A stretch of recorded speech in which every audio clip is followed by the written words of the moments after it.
Good morning. This review is for my Integrated 1 class, but before I start, I want to say I hope that everyone is doing all right out there. I'm going to focus on this review about the segment addition postulate. This might also count as a lesson for those of you who really struggled understanding what the first attempt I made at teaching this. It might have gotten lost in the rest of the lesson, but hopefully this makes a little bit more sense to those of us who are struggling with the segment addition postulate. So we're going to talk about how to set up, how to substitute in, how to solve, and how to answer. All right, so let's just go over a couple basics, and hopefully this helps to clarify what we're actually doing. So this is a segment right here. Starts and ends. We write it like this, segment AB, telling me that's where I start, that's where I end, or I can say segment BA, but that's not the point of this lesson. A segment does one thing. This thing only does one thing. And it has a length. That's it. That's all this thing can do is have a length. That's all.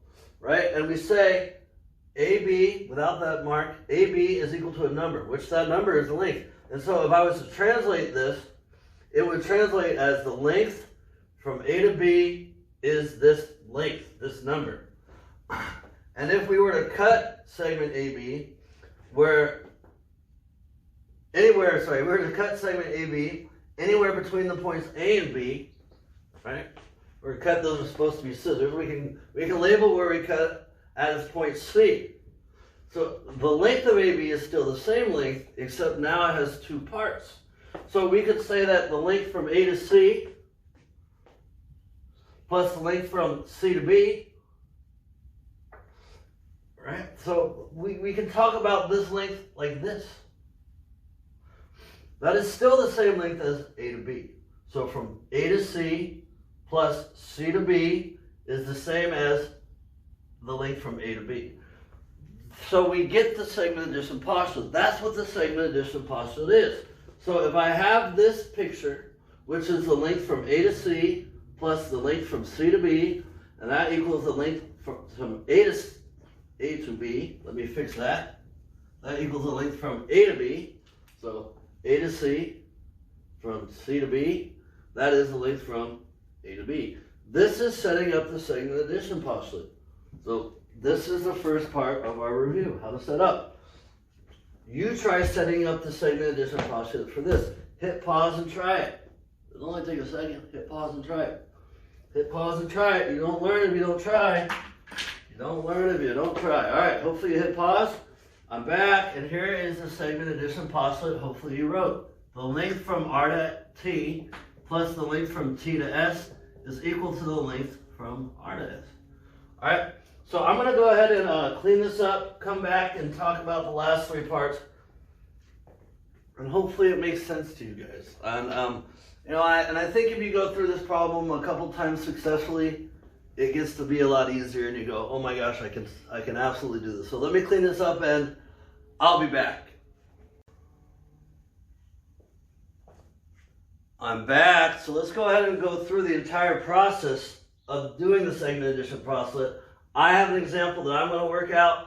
I have an example for you to work out, and we'll see, hopefully you'll see that this is a lot simpler than we see, and hopefully this makes this easier for you guys. So let's just go ahead and work through a problem here. So the first thing I need to do is I need to set up the segment addition postulate, which we just did. And the length from J to K plus the length from K to L will be equal to the length of J to L. So let me write that as an equation. JK, no seriously, plus KL is equal to JL. So again, the length from J to K plus the length from K to L is equal to the length of J to L. Right? JK plus KL equals JL. And this is how we set up. Alright, so we did that. Now we're going to substitute in. The length from J to K has a value of 2x. The length from K to L has a value of x minus 5. And the length from J to L has a value of 16. So I'm going to plug in. So JK, no seriously, turns into 2x. And then KL turns into x minus 5. And JL turns into 16. Notice that the plus sign dropped and the equal sign dropped. Don't lose those. Now we substituted it in, so that's what this looks like.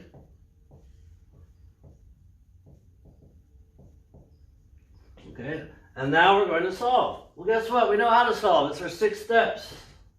Our 6 steps to solve. Can I eliminate a fraction? No, I cannot. Can I distribute? No, I cannot.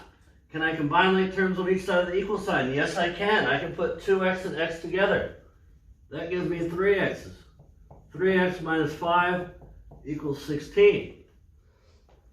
Are all my x's on one side? Yes, they are. So I do not need to do step 4. That's why there's an x there. Can I add or subtract away a number from the variable side of the equal sign? Yes, I can. I can add the 5 to both sides and move it away from the x. So plus 5 plus 5. So now we have 3x is equal to 21. And can I divide away a number with the variable? Yes, I can. Divide both sides by 3. And I get the value of x is equal to 7. This right here is us solving. But we never answered the question. The question was find the length from JK or find JK. No, seriously. So we have to find the length from J to K, and that's equal to 2x. But we know that x is equal to 7. So now it's 2 times 7, which is equal to 14. That's the answer. Okay, so you've seen me work this one out. You guys try this one. Hit pause, try it. You don't learn by watching. Hit pause and try it. Try it, go as far as you can. Follow these steps, and hopefully you realize that you can do this. All right, hit pause. Not too late. All right, I'm back. So let me set this up. The length from M to N plus the length from N to P is equal to the length from M to P. All right, that's the setup. Now let me substitute in. The length from M to N has a value of x plus 1. The length from N to P has a value of 3x plus 4.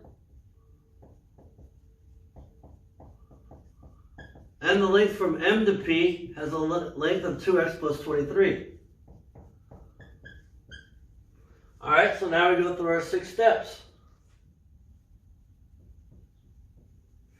Can I eliminate a fraction? No, I cannot. Can I distribute? No, I cannot. Can I combine like terms on each side of the equal sign? Yes, I can. I can do this twice.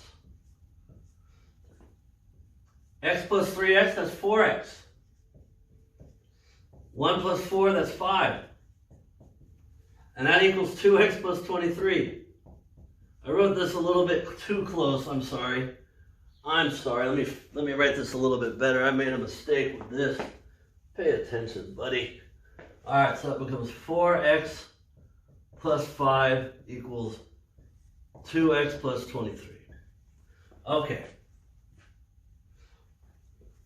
Can I get all variables to one side? Yes, I can. I'm going to move the 2x over by subtracting it. Minus 2x minus 2x. So now I get 2x plus 5 equals 23 because these guys cancel out, right? Can I add or subtract away a number from the variable side of the equation? Yes, I can. I can move this plus 5 over by subtracting it. So I'm going to subtract 5 to both sides. Minus 5 minus 5. Now I get 2x equals to 18. Can I divide away a number with the variable? Yes, I can. And that means that the value of x is equal to 9. We solved. But we didn't answer. We want to find the value of MP. So remember that the length from M to P, that's 3x plus 4. But we know what x is. X is 9. So this becomes 3 times 9 plus 4. And 3 times 9, that's 27. 27 plus 4. And 27 plus 4, that's 31. That's the answer. So I hope that this is making this concept a little bit easier for you guys. And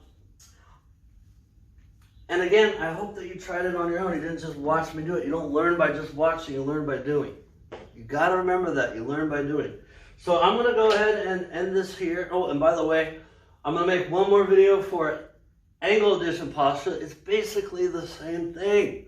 Okay, the only real difference is instead of talking about how long something is how much it opens And we don't use this notation, we talk about the measure of the angle.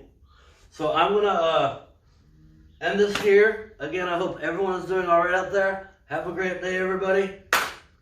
Bye-bye.